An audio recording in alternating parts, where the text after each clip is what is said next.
Welcome to the Speckle Park podcast, where we look behind the scenes at the incredible breed designed to maximise profit, minimise inputs to build a high-performance commercial herd. This episode is sponsored by Speckle Park, bred for lasting performance. For first access to sale information, visit jadspecklepark.com.au and subscribe to become a Jad Insider. Mark McKenzie is a pioneer of the Speckle Park breed in New Zealand, teaming up with a colleague to import the breed into the land of the long white cloud back in 2008. Adding Speckle Park to the long-running and well-respected Maungahina Stud prefix no doubt raised a few eyebrows among staunch Hereford breeders, with Maungahina having over a century of renown in the whiteface breed. But alas, Mark pushed forward with introducing Speckle Park to New Zealand, and he has worked hard in the years since to refine the breed to suit his conditions and industry demands. Welcome to the Speckle Park podcast, Mark. Oh, thanks, Amy, and thanks for having us. Tell us about your childhood. As the fifth generation McKenzie on your family property, what was it like growing up? I wasn't the easiest child, Mum and Dad said. In fact, I was a proper little bugger. Put it this way, when I was about 5, I put the cat and the chook in the dryer and I turned it on. So that's the sort of child I was. I was either on the roof of the house or up a tree, and it drove Mum and Dad mad. But I had a massive passion for cattle, and I spent a lot of time with the bulls at a young age. I'd jump the cattle stop and I'd be sitting down with the old sire bull at the age of 5, and we have several sires down there, and Mum and Dad couldn't find where the hell I was, and I'd be down with the old sire bull sitting in the paddock scratching him or doing something like that. And so it came to the stage where Dad had enough of that, so he said, right, and he put an electric fence up by the cattle stop to hold me in. So yeah, that was sort of my that was the way I was back then, but I'm pretty sure I've settled down now. Oh, that's good to hear. Goodness me. Can you share with us one of your earliest childhood memories? Yes, I can. I do remember I was probably about 6 or 7, and we were calving back then, and we had a big old Hereford horn cow. Her name was Snake. She was named Snake because she was quite vicious when it came to having a calf. And I used to, we had about a two-wheeler, little 50, and I used to burn up to her when she just had a calf, and she used to chase me. And thank Christ the motorbike didn't break down, otherwise I would have been in a whole lot of trouble, because that cow went through one day, the old man was shifting her, a big mob of cows over the hill on the main road, and that cow ended up taking out a whole bikie gang, because she'd lost the calf, and the head bikie was sat back there trying to get through the mob, and she lost the calf, and Dad was on horse, and she cleaned the whole lot out. Wow. It wasn't pretty. So that was one of my childhood memories. But I have plenty. Basically been born and bred on Maungahina on the farm, and living with cattle. After school, what did you get up to before heading back to Maungahina? So after school, as soon as I left school, Dad said to me, do you want to go to varsity? And I said, I wouldn't mind. Just for relationships, I suppose. But he said, well, what I think you'll do, you'll end up having a good time, spending a lot of money and not achieving much. So he said, I've got another plan for you. And I said, oh, righto. He said, if you want to, and he stressed if you want to, do you want to go over to Australia? I've got a job jacked up over there on a very good Hereford stud. It was Roger and Jan Han from Corrali Herefords. And so I got that set up. He got that set up for us. And I said, I'd like to give it a go. And to be fair, I was very green. Went over there, met up with Roger and Jan. They are, I believe, one of the most respected cattlemen. And Roger is, and he is one of the better cattlemen that I've ever worked for, and it was a great experience. So what we did there, I helped prepare all their bulls. I think they had about 80 horn bulls back then for their sale. But when I first got over there, because we did ride a few horses here, and they said to me, can you ride a horse? And I said, I've ridden a horse a few times. So they put me on this horse. They said, we'll see how you go. They put me on this horse. It was pretty wild. I jumped on and it bolted for about 100 metres and then bucked me off onto an anthill. And I came back limping away, and he said to me, Kiwi, you can't ride a horse. So he basically put me on a donkey, and that's how I sort of started riding horses. But anyway, it was a good experience. From there, from Corrali, I went to out to Quilpie, actually, and started mustering sheep out there on microlights. A huge country. Like, it was out of my depth, really, 48 degrees, and the owner would start singing and I'd just about be passing out in the creek. But it was a really good experience. I was there for about 2 months, I suppose. And then from there, I went to another Hereford stud, the Greaves family, where I prepared cattle again for their sales. Yeah, massive experience for me. And then I came home and ended up getting a job back over there because I loved Australia, on a place called Waverley Station. Now, Waverley Station is by St Lawrence, between Mackay and Rocky. So this experience was huge for me. Waverley Station was part of Stanboat Pastoral Company. Back then, they had 330,000 head of cattle, predominantly Brahman. And Waverley Station, we bred roughly around 500 Brahman bulls for these stations. And my boss was a bloke called Ken Coombe, a very well-respected cattleman, and I had the time of my life there. Yeah, I found that the Brahmins were very, very smart animals, very intelligent, and they sort of, I learned so much about, working cattle, working bulls back then. We're in the round yard with Brahman bulls, and so yeah, you have to be quick on your feet, but Ken would always teach me not to jump on the rails. So I had to stand in this round yard with about 7 gates, and yeah, it was a hell of an experience, and that's how I learned to work cattle, I believe. And I was there for a couple of years. And if I didn't have Maungahina to come back to, I think I'd be still over there, because we're doing a lot of roping bulls, and we had 5 horses in our team. We changed them out over every 6 months. So I learned how to ride a horse there, but it was an experience of a lifetime for me, and with a very, very good cattleman. From there, I came back and then went over to England. I worked for a person called John Wayman Jones. Quite a few people would know that name over in Australia. And I prepared Herefords for shows over there. I did 27 shows throughout the UK. He again was a very, very good stockman. Yeah, and the place that I worked for there was for a person called Bertus Mong, and I learned how to prepare cattle. From there, I went on to South Africa. I got a job over there. I was preparing 80 head of cattle for the Hereford World Conference over there for a person called Bertus Mong. I had about 25 blacks I was in charge of. Every animal had to be led, and I used those experiences from England to, basically prepare cattle and show them off to the best of my ability. So that was a huge experience for me as well. And then I basically came back and went back over to Northumberland in England and learnt in the cropping industry and learnt how to drive tractors and all that, but it wasn't really my forte. So from then on, I got a phone call from Dad, and he said, it's time you came home, son. So I came home at the age of 22. And so all those experiences were so valuable to me. Absolutely, Mark. Gosh, that's incredible. To provide background, Maungahina Hereford Stud was established in 1907. It was operated by founder Donald McKenzie, his son Jim, then your grandfather James, also known as Jim, then your father Bruce. You took over the stud in 2006. At what point did you realise that you wanted to follow in your predecessors' footsteps and continue the Maungahina Hereford Stud legacy? Amy, it was easy. I learned all those experiences overseas. I've been born and bred breeding cattle. Yes, there was a lot of pressure to perform, and I know that, but I wanted to get stuck in. Yeah, it was...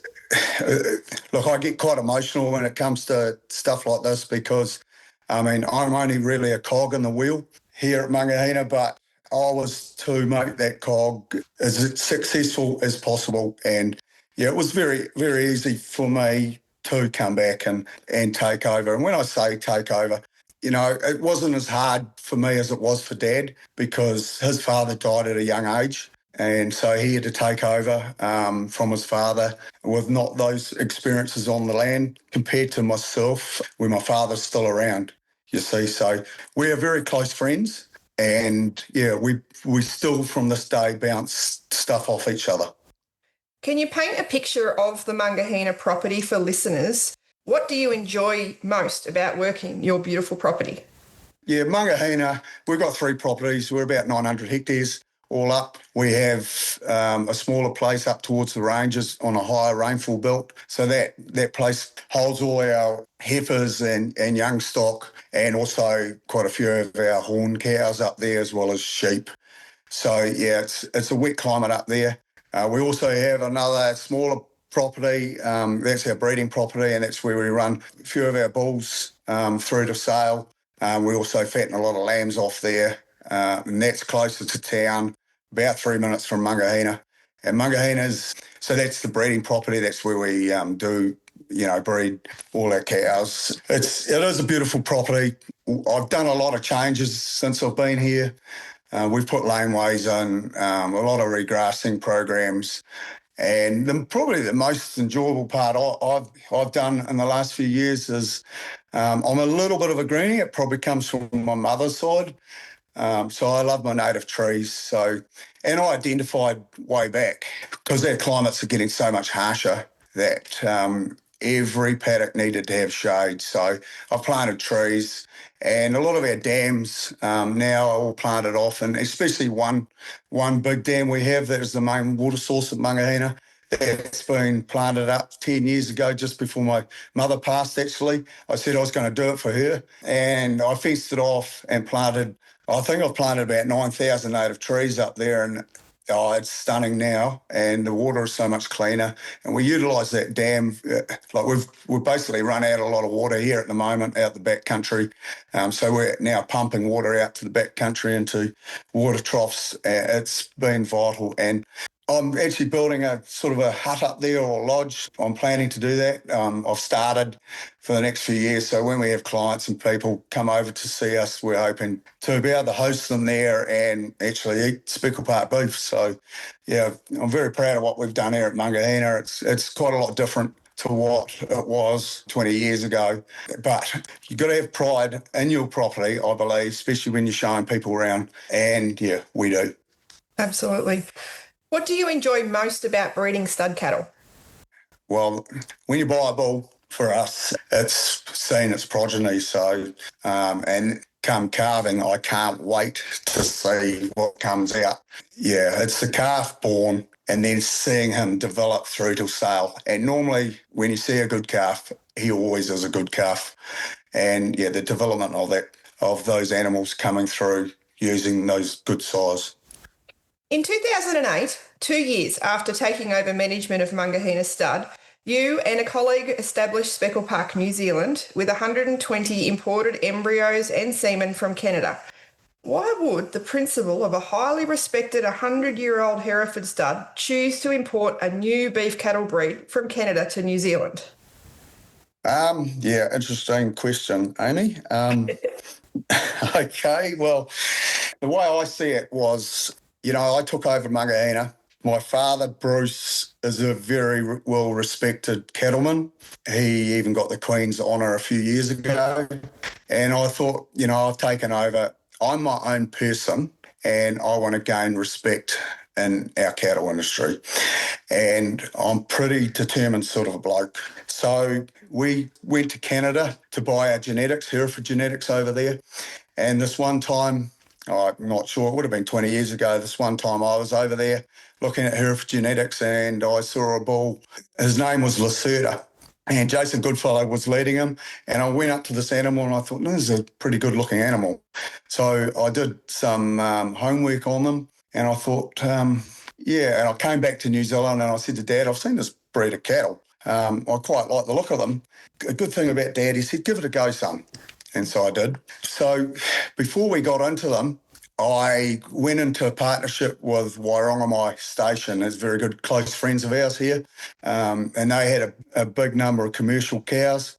So I imported, I'm not sure, a couple of hundred straws of traffic jam, and we put them over a mixture of cows, whether they be Shorthorns, Herefords, Angus, Chevrolets, you name it. So we put them over there, and we waited to see what the progeny came out like. And so the following year they came out, and we were astounded how good they were.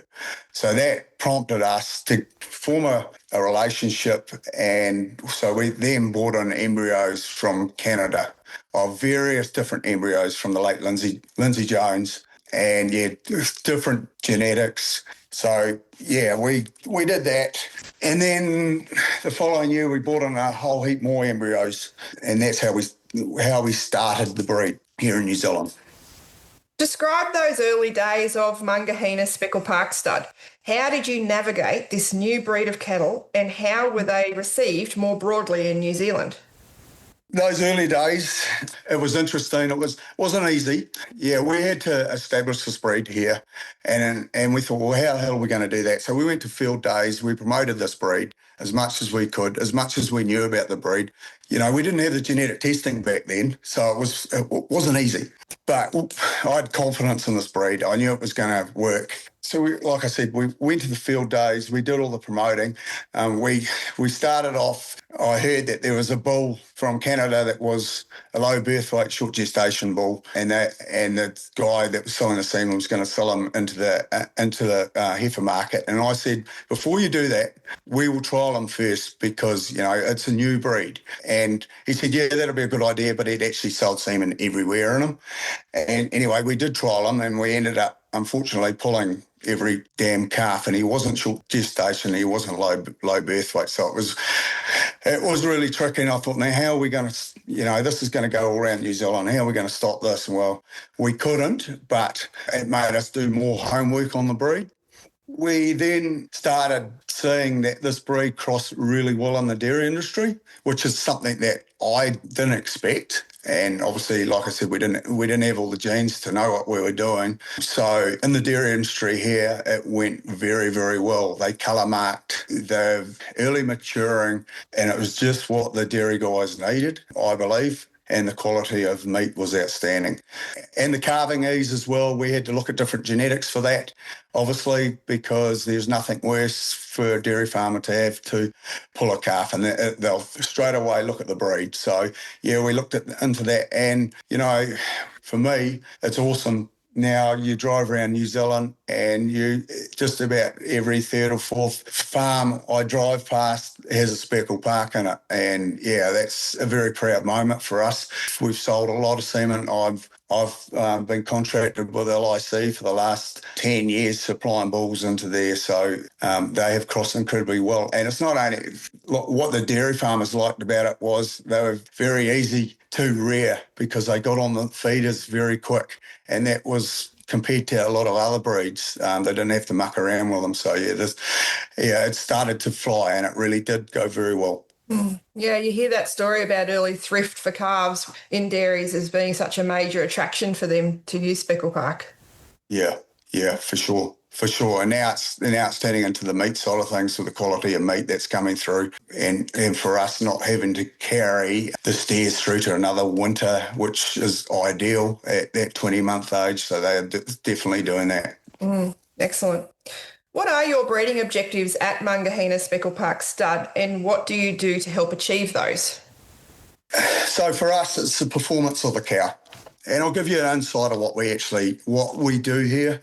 So mating, it takes us about 2 weeks. And so that's with the cow and calf. They go into a round yard on a concrete yard, and I've got to be able to walk in there and see that animal. And it can't chase me out of the ring. If it chases me, it's gone. I get to see the feet, the udder of the cow, whether it's rearing a good calf. We don't like waste in our cow herd. Something that sort of does frustrate me a little bit. A lot of people go on that they've got 600 cows and yet they're only selling 40% of their bulls. Well, for me, that is waste, and I don't like waste because it costs us a lot of money to have a stud cow. So, I mean, I try to get 80% of our bulls to sale, whether that's 2-year-old or yearling bulls. We place a lot of emphasis on the cow, obviously fertility, and they've got to perform. So it's very rigorous the way we do it. And we don't muck around with culling. And that's how we've done it in the past. When you say you've got that focus on the cow, you've outlined that process when you're doing your selections and your culling. What are the broader objectives for the stud? It's more performance for us. Yeah, we're looking at the carcass as well and the animals. Especially now in the Herefords, we're concentrating on EMA, not so much IMF, but EMA, muscle, constitution and durability. Yeah, that's where we've been focusing. I mean, our cows aren't small, our bulls aren't small. We haven't chased the low birth weight side of things in the Herefords. With the Speckles, it's been a little bit different. We have looked for the low birth weight traits as well as the high performing traits.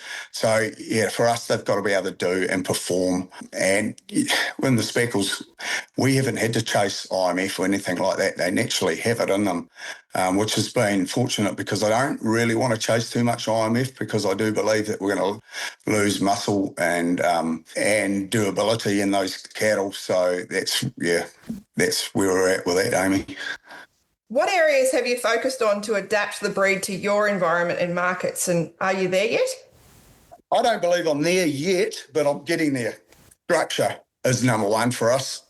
We're on steep hill country at the back of our place. Like our front country is rolling country. We don't have much flat, so the back country is steep country. So, structure, number one. We don't like the straight hind legs. It's natural culling. Here, they come back. We don't see our cows for three months after weaning. And if they're too straight in the hind leg, they end up stifled. They come in stifled, they go to the work. So it's natural culling for us. We also look at fat covers. They've got to be able to perform and have, that durability, easy keeping factor in them because it's tough. It's tough here in the winter. They've got to survive on absolutely bugger all and come through. And if they don't come through, well, they're cold. That's just the way we've worked here. And it's been like that with the Herefords for a number of years, but in the Speckles, we've kept that same policy. They've got to be able to perform. If they're not there, they're out. Are you happy with where you've got them now, or is there still room to grow? Yeah, we are very, very happy now. We've got them. I think where I've got my herd now, and that's been through a lot of rigorous culling, sorting out pedigrees that have worked and what hasn't, been on grass that's solely grass-fed. Some genetics have worked, some haven't. So, we've worked it out. And, I really think we've got the cow herd where we are now. And it's also how we've done it is we've utilised using our own bulls because we know what the cows are out of, but obviously we need to use our cross size. So we're looking all over the place for outside size to use. For the podcast signature question, how would you answer the question, why Speckle Park? That's easy, Amy. For me, it was for the quality of carcass and meat. Put it this way, when we went over to Agribition, I did a lot of homework on the carcass quality of these animals. And at the Calgary Stampede, they got first, second and third, and it yielded 69 to 71%. And I just went, that's huge. And then to know that they marbled extremely well. So, it was solely about the meat. And I then, I started, in my early days, started supplying meat into a butcher shop here, whole carcasses into a butcher shop. And, they'd be gone in 2 days. But I found that I couldn't do everything. I wanted to really concentrate on breeding these cattle. I obviously had the Hereford stud as well. So I stopped doing that. And fortunately now we've got people in New Zealand that are doing a tremendous job in the quality of meat and selling meat around New Zealand. And the future's looking very bright. So that is why, yes, they did look attractive. They were attractive to the eye, but it was solely on the carcass merits of this breed. Excellent. So what are the breed's 3 biggest strengths and what are some of its weaknesses? What I found, survivability is probably the number one thing for me. Obviously yield and IMF, but survivability, because like I said, our country's tough. And when it comes to calving, we could have a storm come through and nothing to wipe out 8 to 10 calves in a night. When the speckles calved, they were straight up on their feet and straight in suckling. And that was massive. And we would never have a problem with the speckles. And I truly, truly believe that their survivability is huge. I mean, we've timed it after they've been born to getting up on their feet. It's within a minute. I mean, we've got to have a live calf. And we certainly get that with the speckles. And obviously the yield, like I touched on before, and marbling, and being early maturing cattle. Mm-hmm. Some of the things that I've struggled with in the breed in the early days has been temperament and feet and structure for me. But it's like any breed. They all have it. And it's just a matter of culling it out and working out the genetics that work and what don't. And it takes a while. I mean, obviously, we've really sorted out the structure and the feet in this breed and the temperament. But you got to remember, we've sorted it out, but it can skip a generation or 2 or 3, and you wonder where the hell that's come from. And you look back those generations and you go, yeah, well, it's come from that sire line or that dam line. So, but I do stress that we've had it in the Herefords. And they have it in the Angus. They have it in every breed. And once you start culling out and identifying those problems, the breed is in very good heart. You just got to be ruthless. Another one that's been frustrating me with the Speckle Park breed is the F1 bulls being sold in our industry and calling them straight Speckle Park. Yeah, it's doing more harm than good, really, for us. As purebred breeders, we spend a lot of time, money and effort of getting this right. And there seems to be a lot of bulls being sold as F1s or three-quarter crosses when it's not a true reflection of the breed. So it's something we really need to stamp on here, whether it's in New Zealand or all over the world. And once we've done that, the breed is in very good heart. What has been the highlight of Maungahina Speckle Park Stud's journey so far? You know, we've had some great times. We've had some hard times in the past. We've had some really good times too. Yeah, obviously selling embryos at a high price and semen at high prices. Very proud of the fact that we've done that. And also in 2022, selling a couple of bulls, one at 65,000 and one at 60,000. Yeah, we were very happy about that. But I think the most important thing for me, the most highlighted thing for me is how we have improved the herd from when we first started back, 18 years ago to where it is now, and what we've concentrated on with obviously structure, durability. But we've also, I did note that a lot of the cattle we brought in the early days were too short in the neck. So we had to straighten that out. We had to get that length of neck. And with that length of neck, you get the smooth shoulders and put a bit of performance into the breed, because, our Hereford bulls aren't, they're quite big bulls coming through the ring. And if speckles are going to be sold with the Herefords, we needed to get more performance into the breed. So, yeah, that's probably the most highlighted thing for me, is where we've got the breed at the moment. How many trips have you made overseas to research Speckle Park genetics, and what has been the value in making those trips? Like I touched on before, we've been to the Canadian Exhibition. I think I've been there about 3 times. And then over to Australia, Sydney show, and also I was a director of Speckle Park for 10 years. So I went overseas a lot, and the value's been massive, really. Just obviously going to the shows and seeing the type of cattle that are there. I'm not necessarily the one to buy a bull from the show ring, but it's having relationships too, I think, is so important for us, and having trust in the people that you work with. You soon work it out if you don't trust the person by using different genetics and it doesn't work. And for me, it's seeing and meeting these people, and there's so many good people in the beef industry, and I'm very fortunate to have met some very well-respected people and very good stockmen. What role does data and objective measurement play in your decision-making processes in your stud, and why? Okay, well, so for me, and it has been Maungahina's policy for a long time, that we select on the animal first. We look at the animal.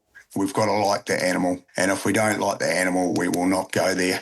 And then obviously we look at EBVs. And as a stud breeder, we have to look at that. I do believe that. But for me solely, I'm on the type. EBVs is a very, very good tool. We've been in it for 40 years with the Hereford since it first started, so we know a lot about it. But for any listeners out there, I believe you just got to be very careful on selecting for, certain traits and don't get too carried away. I believe you've got to be in moderation, because if you select for too high EMA or something, you can lose growth, or you can lose fertility. You can lose a lot of different other traits in the breed. So, yeah, for us stud breeders, we do look at EBVs. I can't not look at it. I also like to see live data, like as in weaning weights, 600 weights, raw data as in EMA, IMF. I want to see all that, birth weights. That is another crucial part of our decision making on selecting animals. What has been the most influential Speckle Park sire to date that you have bred and used at Maungahina Stud, and why? For me, it's Kidman's Cove. He wasn't a show bull. He was a good-looking bull, but he wasn't a standout bull, but he bred. He bred extremely well, and it's not always the good-looking animals that breed. I've seen that in the Hereford time and time again, that, she may not be the prettiest looking animal, but she breeds every year. And Kidman's Cove's done that for me. Like, he bred Northern Star, and also who Northern Star bred those two high-priced bulls. So those genetics have flowed right through. His females are outstanding in our herd. And it's interesting, I didn't know the gene tests. Now that they test them, he wasn't tested back then, and he was a horn gene carrier and a red gene carrier, and I didn't care. That bull had all the goods. And I'm finding that actually the red gene carriers tend to be the more high IMF cattle, and with the horn gene, and you'll see right throughout our program, we've always used HPC. I believe those cattle have a bit more performance than the straight homo-polled cattle, and that's just our selection. That's what we've been doing for years. We've been doing that with the Herefords, and I don't want to ever get away from that sort of horn gene. Just because he's a carrier of the horn gene doesn't mean he's going to throw skurs or horn. If you've got a homo-polled herd and you put one of those HPC bulls over, you're not going to get skurs unless that cow line has horn through the bloodline. So we've used those genes for a number of years. Fantastic. What has been the most influential outside Speckle Park sire that you have used to date in your stud, and why? Stands alone, for sure. He was only a moderate bull, but he bred incredibly well, structurally sound, very quiet cattle. And we still have females here today. And so longevity is massive for us, especially on the hill country. And he's done a tremendous job. And I think I've got a couple of bulls coming up this year out of Stanzalones, or going back to Stanzalone. So he's been influential in our herd over the years. What observations have you made about Speckle Park in crossbreeding systems, both on Maungahina and your clients' properties? Obviously been a Hereford breeder. We've cross-speckled over them. We've done a number of trials with them. Their hybrid vigour over Hereford, from what I see, is probably one of the better crosses. And we've done a number of them. The hybrid vigour can give you an extra 15% more growth. And I'd like to see a few more trials done on this because the best crossing that I have seen has either been over a Brahman or a Yak cross, something like that, or a Hereford cross. And maybe it's because there's none of those breeds in the Speckle Park. So, yeah, I'd like to see more trial work done on growth rates for hybrid vigour to see what value they can give to the commercial breeders. Obviously, fertility and feed efficiency. I know there's been a lot of trial work on feed efficiency. I know this breed, because I've had different breeds here at Maungahina, they don't need to eat bugger all, and yet they do so very, very well. And I see that with the amount of grass that we put in front of them compared to some other breeds that we've had here. They would eat you out of house and home. So, what should Speckle Park breeders be doing more of or differently to share the breed's story, and especially the commercial relevance of the breed? Probably focus on purebreds more so than the F1 cross. As in, what I'm saying there is, as I highlighted before, it's very frustrating for me to see these first cross speckles going out and being sold as a purebred, or saying they're a purebred when they're not. They're either out of a dairy cow cross, and I know they look like a speckle. So that's one point that has been frustrating the hell out of me. And do your homework. That's all I say to a lot of people that are actually getting into this breed, or wanting to buy a bull. Do your homework, because us stud breeders are doing a hell of a lot of work in the background to make this work. All our testing we're doing, and for people to go out there and undercut you with these half-bred animals, it's not good for the breed. Where do you see the Speckle Park breed in 10 years' time, and what is one area where you would like to see change or adoption? I was in this breed for the long haul, really, and I always have been.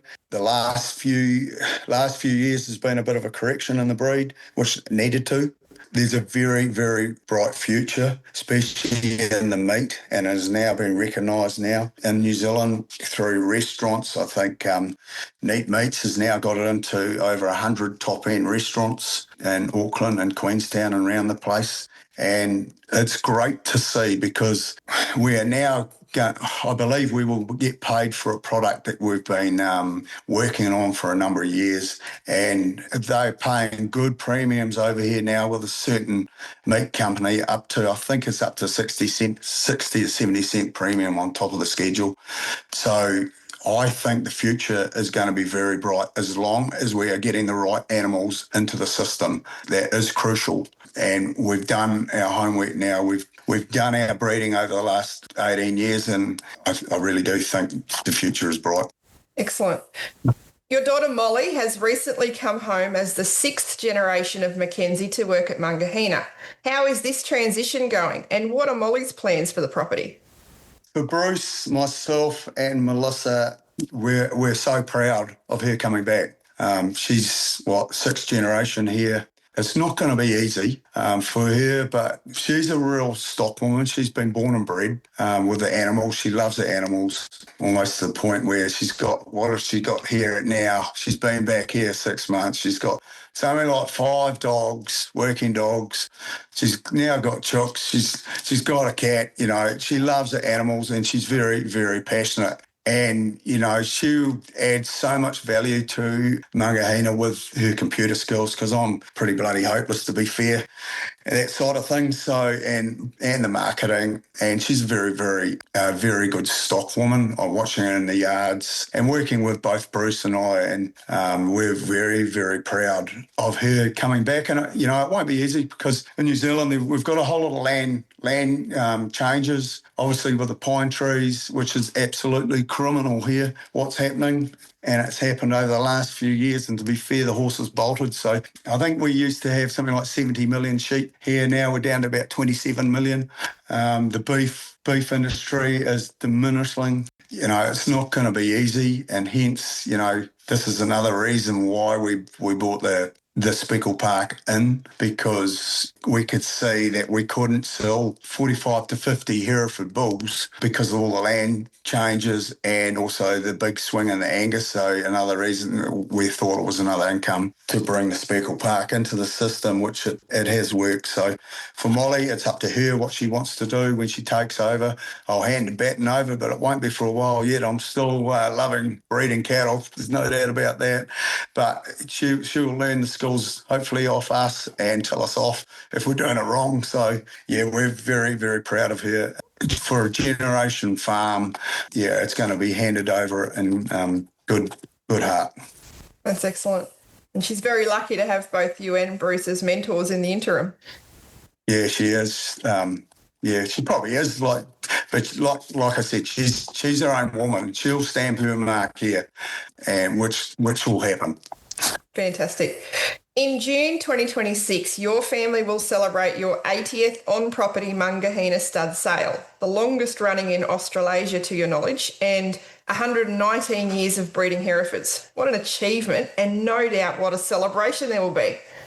I want to get this sale over and done with first, Amy. Fair enough. It's going to be very emotional for us. or it will be for me. Very passionate breeders, and we're going to celebrate. We certainly are. 80 years on farm auction sales is huge, and actually I'll touch on that. So Dad's father started that auction sale. He used to sell privately in the paddock, and everyone wanted the top pick. So he decided that there's only one way around that. You have to bid for it, for the top animal. So he started the first auction here at Maungahina. It was on some rails, ran out, I think they had a few whiskies and everything else back in those days. And the first sale was a complete flop, absolute flop. They didn't know what to do. So being a McKenzie was pretty pig-headed. So he said he just kept the tradition going, and from there on, the sales have been going for 80 years, coming up 80 years, and everyone's adopted with that way of selling. Well, not everyone, but most people. What a way to come back from that first year and just be dogged and go, no, we're going to make this work. And here we are 80 years later. Yeah, for sure. The sale is basically in the same spot as where it was 80 years ago. Yeah, it's going to be very, very big for us and quite emotional, really. Emotionally attached to this farm. So, yeah, it's going to be very special. It's going to be great. Great, and we look forward to having a lot of people over, hopefully want to come and see us, have a look at the bulls and the relationships we've got over the last many years has been awesome, and very much so. Can't wait. What's the most important lesson you've learned in your career so far, Mark? For me, is make sure you use the right bull.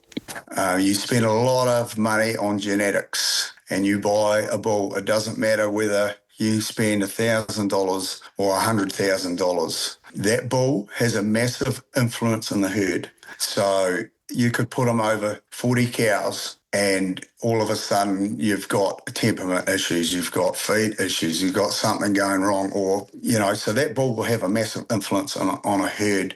You've got to, and we've always done it here, we've been very careful. We will spend a fair bit of money on a bull, but we will only use him sparingly to see how he breeds. So I say just be very careful, because you could stuff, even if you're a small herd, you could stuff your herd in 5 seconds. So you got to make sure, breed the right bull.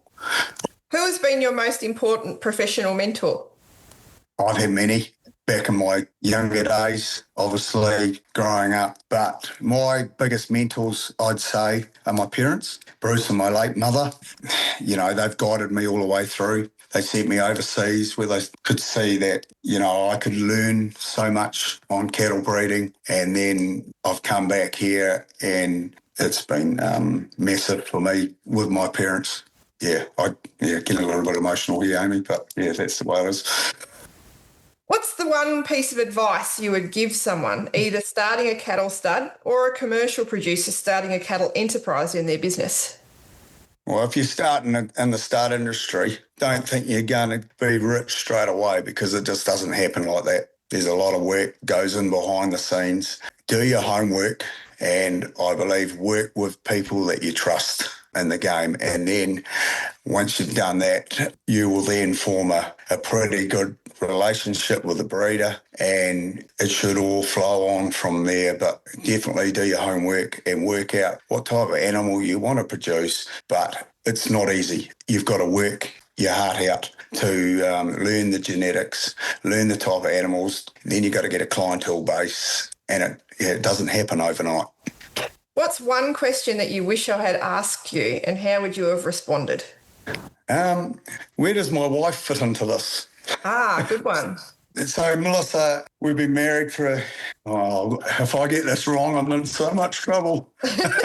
28 years. So she is a massive rock to our operation here. She does all our books. She does a lot of the groundwork here. She keeps me into check at times. She has a massive influence in what we are doing now. We love her to bits. She probably doesn't get recognition to what we do because we're in the front all the time, in front of people, and but she's doing a great job for us, and she always has. And it's the same as my late mother. She was like that too. So yeah. Thank you, Mark, for giving them that recognition. That's really special. What is your favourite quote and why? Okay. Stick to what you know, not what you don't know. In other words, hence why I brought the Speckle Park breed into the country. I had a background of cattle and I thought I could make this work. If I decided I wanted to go building, it would be an absolute disaster. So that's one of my favourite quotes. I've got another one too, if I can use that. Go for it. I believe you're born on the land and you're not made. Mm. If you are made, like I say, just have trust in the people that are around you, and if you want to make a good go of it, you talk to leading people in the industry and they will get you going. But that's one of my favourite quotes. Well, thank you so much, Mark, for joining me on the podcast and having this chat. I've been looking forward to this very much and really appreciate your time. Oh, look, thank you, Amy, for having me. I think as a breed, we're in very good heart, and I appreciate, Amy, everything you have done for the breed and doing this podcast. It's brilliant. Thank you. Very good. Thank you very much.